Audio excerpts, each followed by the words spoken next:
மழையில நனைகிற சீன் எப்போ ராத்திரி 12:30 மணிக்கு எனக்கு அந்த மழையில நனைகிற சீன் சொல்லவே இல்லை எனக்கு. ஏன்னா மழையில நனைகிற சீனுன்னு சொன்னா அதுக்கு தகுந்த மாதிரி நமக்கு தேவைகள் என்னென்னமோ அந்த ட்ரெஸ் அதெல்லாம் எடுத்துட்டு போகலாம்.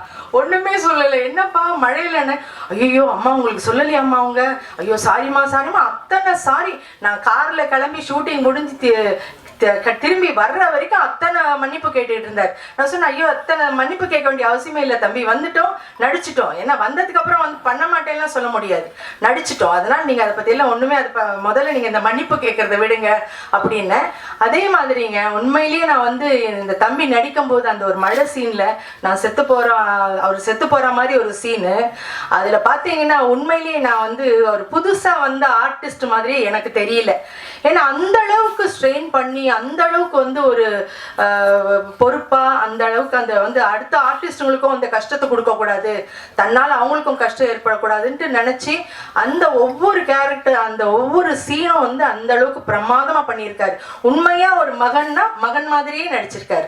ஸோ அதனால உண்மையா நான் அதுல வந்து நடிக்கும் போது எனக்கு அவரு மகனா நடிக்கிறாருன்னு எனக்கு தெரியல. உண்மையா நானும் அவரும் வந்து அம்மா பிள்ளையா தான் வாழ்ந்தோம். அதுல உண்மையிலேயே எனக்கு ரொம்ப சந்தோஷம்.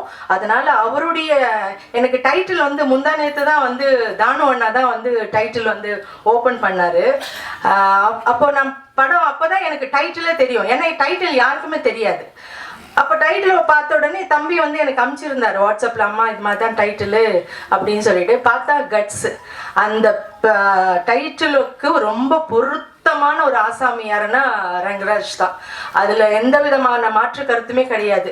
ஏன்னா அந்த அளவுக்கு கட்ஸான ஒருத்தர் நல்லா ஒர்க் பண்ணிட்டு இருந்த ஒரு இடத்த விட்டுட்டு இந்த சினிமா மேல இருக்கிற ஆர்வத்துல தன்னுடைய என்ன சொல்றது அவ்வளோ கஷ்டத்தையும் ஏமாற்றத்தையும் அசிங்கத்தையும் அவமானத்தையும் தாங்கிக்கிட்டு இந்த படத்தை வந்து அவர் இந்த அளவுக்கு. நான் ஃபோன் பண்ணேங்க ஒரு 2 மாசத்துக்கு முன்னாடி, போன மாசம் எல்லாம் வந்து 2-3 தடவை ட்ரை பண்ணுவேன். எப்பவுமே நான் ஒர்க் பண்ணிட்டேன்னா அந்த ஹீரோ ஆகட்டும் இல்லை அந்த கூட இருக்கிற கோ ஆர்டிஸ்டுங்களாம் எப்படி இருக்காங்கன்னு ஜஸ்ட் ஒரு கால் பண்ணுவேன்.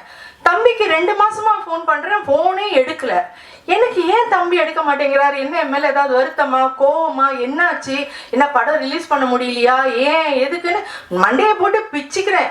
அதுக்கப்புறம் வந்து தம்பி வந்து அன்னைக்கு ஃபோன் பண்ணி இந்த மாதிரி இல்லை வந்து படம் ரிலீஸ்க்காக தான்மா நான் கொஞ்சம் வந்து அலைஞ்சிட்டு இருந்தேன், அதனால தான் உங்கள் ஃபோன் எடுக்கல, சாரி தப்பாக எடுத்துக்காதீங்கம்மா, இப்போ வந்து எல்லாத்தையும் நல்லபடியாக முடிச்சுட்டேன், நாளைக்கு வந்து இது மாதிரி தானு அண்ணன் கிட்ட போயிட்டு டைட்டில் வைக்கிறோம் அப்படின்னோடனே, ஓ இதுக்காக தானப்பா, நீ அதெல்லாம் கவலையே படாத, நிச்சயமா ஒரே ஒரு விஷயம்ப்பா, நம்ம இந்த இடத்துல வந்து சாதிக்கணுங்கிற விஷயம் இருந்தால் தான் கடவுள் வந்து நம்மளை இங்கே கூட்டிகிட்டு வருவார்.